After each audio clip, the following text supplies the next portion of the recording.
I love Primal the Awakening, and this is even more Primal the Awakening. Turns out when a boss battler is all about building a deck to fight giant monsters, when you add in even more cards to the already existing couple thousand, you get even more fresh permutations to cook up fun shenanigans with. If you don't know what Primal is, we got a review you should check out, because otherwise none of this will make any sense, seeing as this is all new expansion content. More specifically, there's now 2 new characters, 10 new maps, and the Nightmare variations of the rest of the monster roster that didn't get them from the original Nightmare expansion. Hardcore players rejoice, every monster now has its uniquely tailored hard mode. These characters, using a wardrum and spear as their weapons, have special rules and resource tracks to manage, just like the first 2 expansion characters. While the 10 maps are an entirely new thing where you can play on a distinct biome that has its own modifier rules to thematically further up the challenge of your fights. Or you can just use them for the aesthetics, because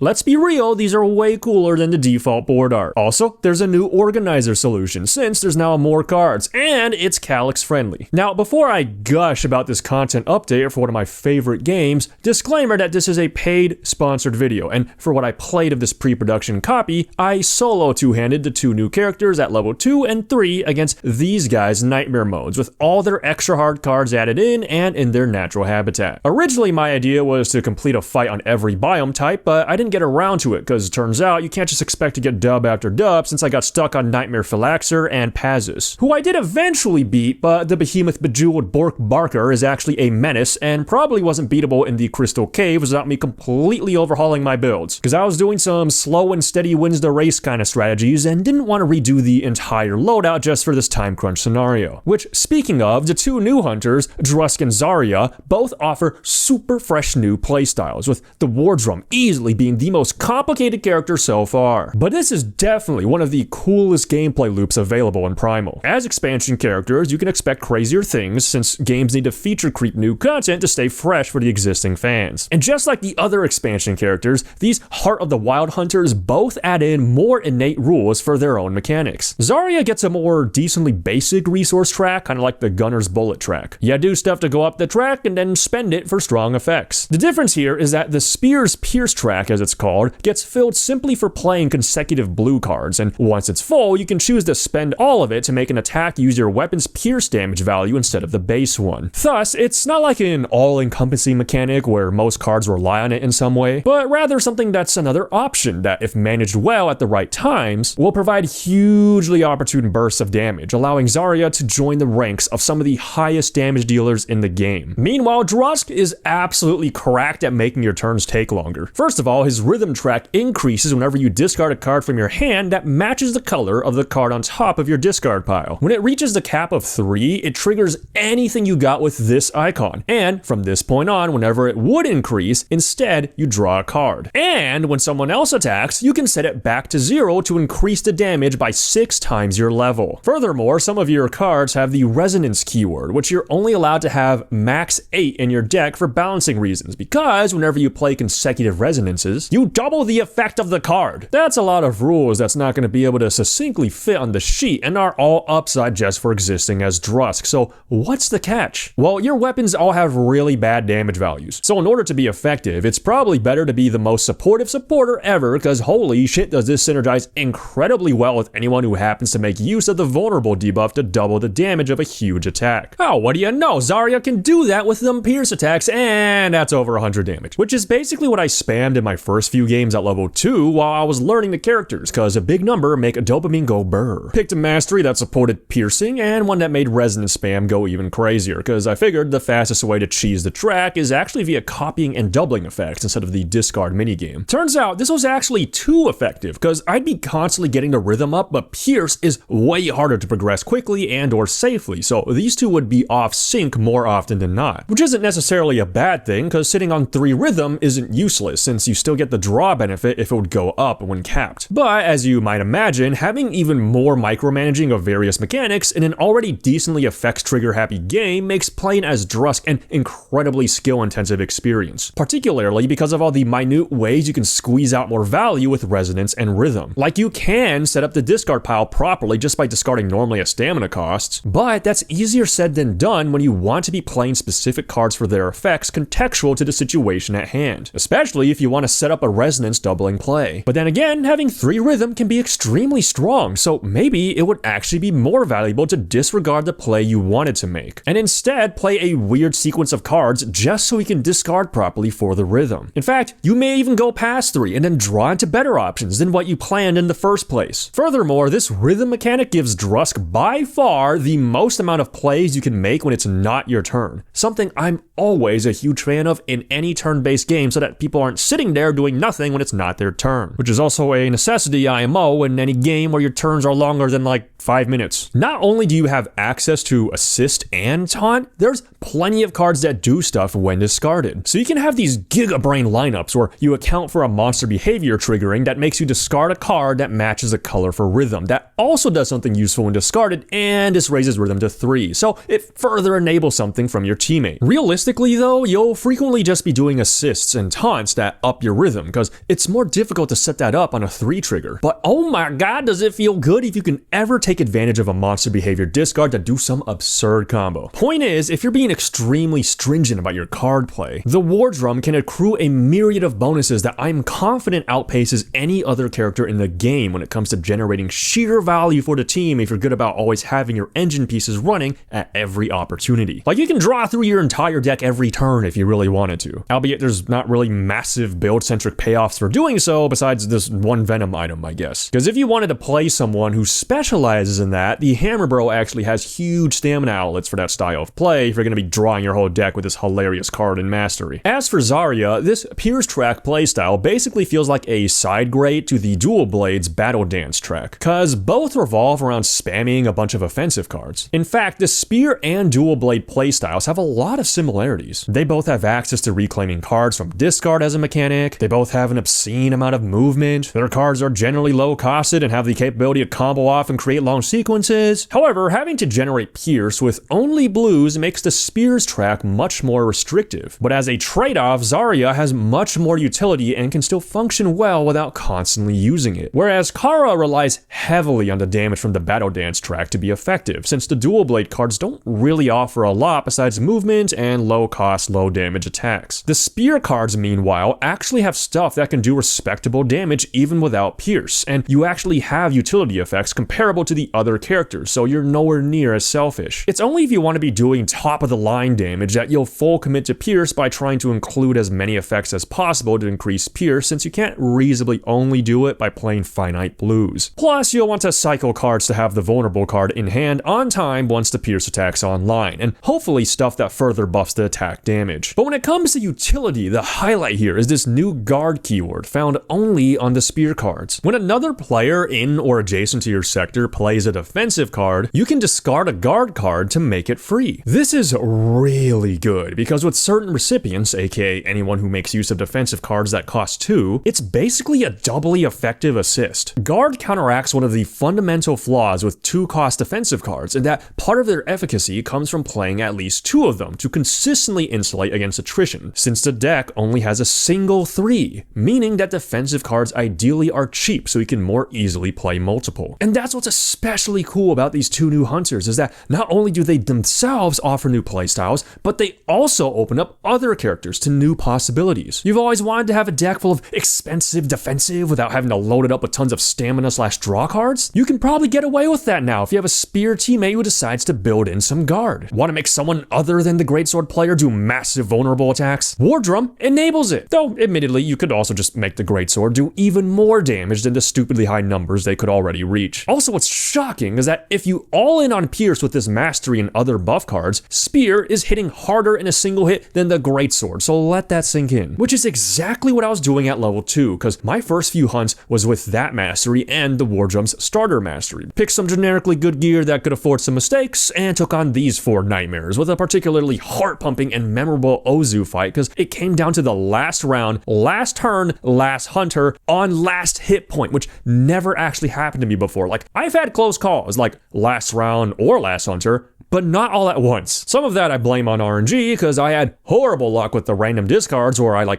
only triggered them a few times in a precautioned, smart way, but every time it hit the 20% only card I needed to not discard. But also, it turns out having spaced out huge hits isn't that great against a boss that can frequently damage gate you, but oh my god, did it feel like pure bliss to finish off the last 3 wounds with a big old pierce attack on that final turn. Not that it didn't feel good doing multiple wounds at once to kill the rest of the full power nightmare bosses either. Some stuff I learned from those fights was, first, holy shit am I not big brained enough to play Drusk perfectly, because while I did exploit rhythm and resonance frequently enough to have hugely powerful turns, doubling effects, and having buffs ready to go, there's definitely a handful of min-max opportunities I missed out on, because like you could really card count your deck while also using effects that return cards from discard back to deck/hand to further manipulate what's on top of discard and what you'll draw into to further get extra rhythm. Second, Zarya's Pierce Mastery is oddly hard to wrangle, because to get it online you have to play blue-red thrice. So that means earliest you can get it is round 2. But also, blue-red doesn't increase Pierce yet, so that means you probably won't be going up the track until round 2, and not even by much, since some of your turn is spent finishing the mastery. This means that if you want to be early with it and do a huge vulnerable Pierce attack on round 3, you really gotta squeeze in auxiliary Pierce increases on top of lining up the perfect hand for the big attack. And then from that point, ideally you do a huge vulnerable Pierce attack every other round, but that means you gotta draw through the whole deck again in that time while also upping Pierce. I found myself being stuck at 3 out of 4 Pierce, or not having found a vulnerable card again more often than not. But thankfully, at 2 players, usually even just 2 of those massive attacks when buffed by the wardrum is already most of the monster's health. And lastly, it's really interesting that these are 2 characters that can make a lot of forward progress without necessarily doing actual direct damage on their turns. It felt kind of weird not really doing any damage one round and then suddenly doing like 4 wounds in one attack the next. This is a notably strong aspect about these characters because it means that there's more situations monsters will present you with that can be circumvented by doing prep turns to avoid triggering behaviors. It's kind of like you're banking damage, which the only character who could sort of do that beforehand was the gunner with the bullet track. But definitely not to this degree, because reloading wasn't something that took up the entire turn. Like, you can expend and reload all your bullets multiple times a turn. Then when I tried level 3, I changed the builds to some wacky fuckery that didn't make the shiny new character rules the main focus while fighting all these guys. Did a self-damage build on Drusk, took a whole bunch of healing and ways to tick down health myself, and was actually kind of impressed with the damage this could put out. Somehow a solid damage boosting option if you don't want to go full support. Meanwhile with Zarya, I think I burnt the kitchen with this one. I don't think you can reasonably forego Pierce without losing a ton of efficacy, because what I was doing instead was trying to spam Reclaim as much as possible while mostly letting a bunch of other randy ass effects do the damage. I'd basically have these turns of playing a bunch of defensive cards to reclaim everything, and then the next turn playing as much attacks as possible, constantly discarding the reclaim cards as cost throughout since they make great recoverable fuel. I figured I could just use this weapon to help generate Pierce, but if you actually want to be piercing, you gotta be playing a shitload of blues, which was hard to work into those reclaim spam rotations if they're frequently what's being discarded for cost. Lesson learned, not much is going to beat the vulnerable into Pierce attack combo, so you should probably incorporate it to some degree even if it isn't the primary focus. Especially because that aforementioned banking damage I mentioned earlier feels like it's so much more effective against full power nightmare bosses on their home turf. Fighting a monster with all its nightmare behavior cards included, plus the debuffs you'll get from the arena, is the highest level of challenge possible in Primal. So of course, goofy strats like the reclaim spam are gonna suffer, especially since it relies on playing so many cards every turn and of so many colors. Which you'd think would mean it's more flexible, but what that actually does is create way more choke points for things to go wrong and being unable to do what you wanted that turn. Very frequent issue where a behavior card would make me discard a card color that I only had 2 of in hand and needed both in order to reclaim. Being able to do more with less, after all, will cause you to trip up less often on behavior triggers and biome restrictions. And being in control of the situation while still doing huge damage is imperative so you don't get comboed on by the nightmare behaviors. Speaking of, what's up with the new nightmare roster and the biomes? Absolutely phenomenal additions if you want spicier gameplay. Like, these are must-haves if you're a fan of Primal. Already, the old All-In was a pretty good lifestyle game. There was a lot of fun to be had with the endless build crafting, even if you already summited all the game's challenges. Ain't nothing like getting together friends and doing a bunch of goofy builds akin to the reclaim spam and just watching abrupt chaos unfold. But now, it feels like the game's challenges are endless too. Now that every monster has its nightmare variant, you'll be able to experience that fresh coat of paint over all the bosses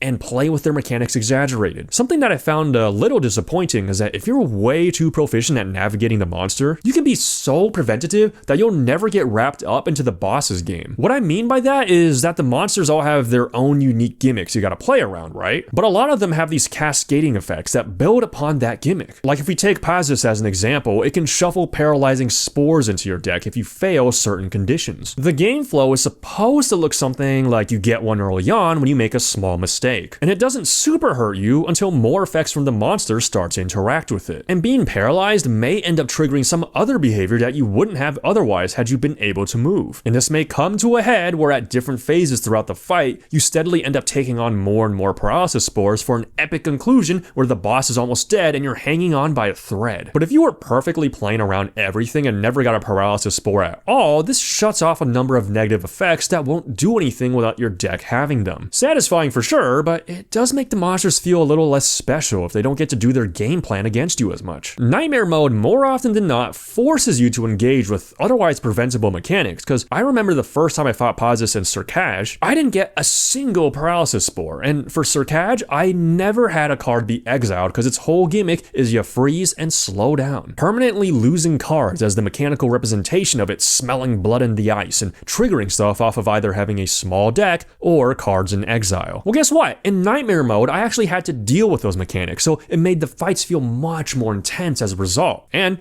they're just thematically satisfying. So when you combine that with the biomes, these become absolute ball busters. Like Viraxin has means of milling your deck and burning you, which causes you to take additional damage when your deck empties. But then the volcano biome has the map turn the heat up because every round you mill cards equal to the round number. Oh, and crossing the lava sectors gives you burning, which was brutal in a fight where the boss occasionally spews fire down to make certain sectors unplayable and made me have to, 1, be really mindful of setting off any fire placing triggers, and 2, have to make tough calls where I had to decide between burning or moving into an unideal sector for a more useless turn. Which in a way is kinda like taking burning damage anyways, since prolonging the fight means taking more damage from deck out fatigue. Unfortunately, not every biome is necessarily as synergistic as that, because for every lightning biome that makes you take damage when moving unless you discarded a green to dodge, which is hugely impactful against Ozu, who requires having greens to dodge its huge AoEs, there's ones like the ice biome, where certain rounds your mastery is blank because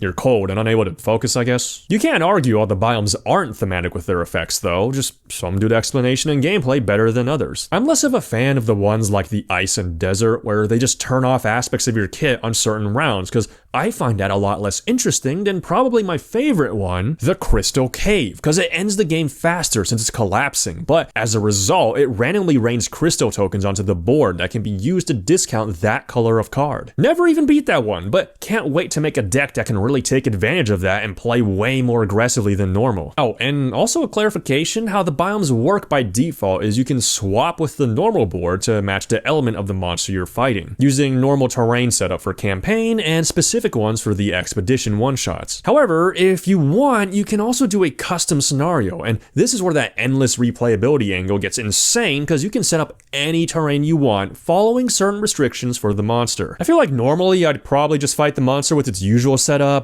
then swap out the biome to see what happens if you fight the ice mammoth in an active volcano. But for the video, I felt obligated to be ridiculous and fight the crab in the nightmare dimension, aka a desert with faces in the sand, but with all my terrain minis randomly placed, barring duplicates in the same sector. Very funny to see water and lush plant life everywhere to the point where it's hard to make space for the minis. Also, that shockingly ended up being a nail biter, not because of getting knocked, but rather from timeout, because Nightmare Crab heals so much more since there's extra water cycle nightmare cards. And I messed up and had the round timer advance a couple times because of cascading behavior cards causing unleashes later on. And I was unlucky round 1. And a Nightmare Realm nerfs your damage early on because narratively you're having a nightmare where you can't hit the boss unless you embrace your inner monster, but as a side effect can no longer assist. Wait a minute, I'm starting to feel real vindicated about the lore theories from the main review. Speaking of, this is all definitely more of a product tailored towards existing Primal diehards. Like, this isn't exactly an entry point for newcomers, considering that fundamentally what we got was way more complicated characters and higher difficulty modifiers. Everything said in the review still holds true when it comes to purchasing decisions, because I'll say it again, Primal definitely provides if you're looking for a card-based lifestyle boss battler, given its campaign and free play mode options, but for an entry point, it's still a tough ask when the base game is 200 something bucks, so there's not really a good try it out option. But then for anyone who hauls ass and dives into the deep end, this is Primal's strong point, because at the time of this video's release, there's a Black Friday sale going on, and you can get the gameplay all in for 475 bucks instead of just under 700. And just like with the original review, I highly recommend getting the card organizers, because otherwise you'll have to store everything scattered across a dozen boxes, which would be unbelievably annoying to manage. However, if you also need to buy the sleeves for everything, and IMO most of this game needs to be sleeved because the players and monster decks are shuffled constantly, there is a storage bundle which comes with a ludicrous 54 sleeve packs for all the cards. But then at that point, if you're getting this and the gameplay all in, might as well get the actual everything all in, since that bundle is discounted harder, so it would be slightly cheaper and gives even more stuff. If you already had everything before, you're probably already an enthusiast or a collector, but either way, just pick up the Everything New bundle. I really can't recommend buying expansions individually when they don't offer nearly as much gameplay possibilities as when you have access to the totality, so that you get exponentially more content combinations. Same advice before with the review. If the prior case doesn't apply because you're in a position where you have only base game and want only some expansions, the ones with the best bang for your buck are the ones that give you new hunters, and the OG Nightmare expansion for giving the most monsters, so pick your favorites. Actually, Nightmare 2 might make sense too, because it's just a tiny box of cards for 7 of the base game bosses and the other 6 are expansions. So if for some reason you're itching for hard mode without getting more content, which is a very strange disposition, because I'd assume anyone interested in Nightmare mode would be someone who's more hardcore and would be interested in buying everything, but you do you, then yeah, that value proposition isn't bad either, considering how cheap it is. Can't honestly recommend anything else individually, because the Feather, Ice, and Venom expansions only make sense to me if you get them all bundled, so you can actually experience the new elemental weakness mix and match with gear and monsters fully. It'll also then fully enable the Nightmare expansions for the monsters, and to some degree enable the biomes, since only 2 of them are purely base game elements. But that's less of an actual restriction, since you're technically allowed to use whatever biome you want for whatever monster. Regardless, Biomes are either going to be a deluxe cosmetic product because you love pretty playmats, or a hardcore player offering, because ain't no way you're paying this much for something that's so little and actually new content, and only becomes valuable in the context of being able to mix them with everything else. Whew, that's a lot of yapping that has to be done as a buyer's guide, but hopefully that reasoning all makes sense. I know it's a bajillion add-ons and whatnot, already criticized it in the review, how they kind of committed to an organization nightmare because you had to get the card organizer, and now look how you have to get rid of the old one and move everything into the new one, and possibly have to do this again if they release more stuff in the future. Annoying, big, poopy, stinky. Had to redo how I did my organization, because I used to keep all the cards that monsters could shuffle into hunter decks with the monsters, but it didn't fit, so now I keep it all with the hunters. And then the item cards can't be together all in one column and have to be separated, which makes the divider tabs less immediately intuitive. And I also haven't really figured out where I'm going to put all these mats, because before I put the base mat in the card holder, but the new ones don't fit, so I'm thinking cramming them into the boxes they came in, or put them in the base box and accept the uneven surface I got going on. Oh, and no matter what, there's going to be a bunch of leftover boxes sitting around and way too many unused crafting sheets. But hey, on the bright side, these new organizers not only cleanly divide into stuff for the hunters and stuff for the monsters, reminder, they also now fit into a calyx. Hell yeah, now that I have any space left in mine. So yeah, ultimately had an amazing time with everything Primal. Loved this game to death. Still gets brought out at game nights every so often. If you love Primal, go buy more Primal. If you don't, this isn't going to fundamentally change anything. And if for some reason you're still here without knowing what the hell this is, go watch the original review. Thanks for making it this far. Please drop a like if you want to help us out. And if you want to go even further, we got a Patreon and a Ko-fi if you want to donate, where we've recently funded and voted on a John Company 2nd edition review, so expect that coming next. Catch you all later.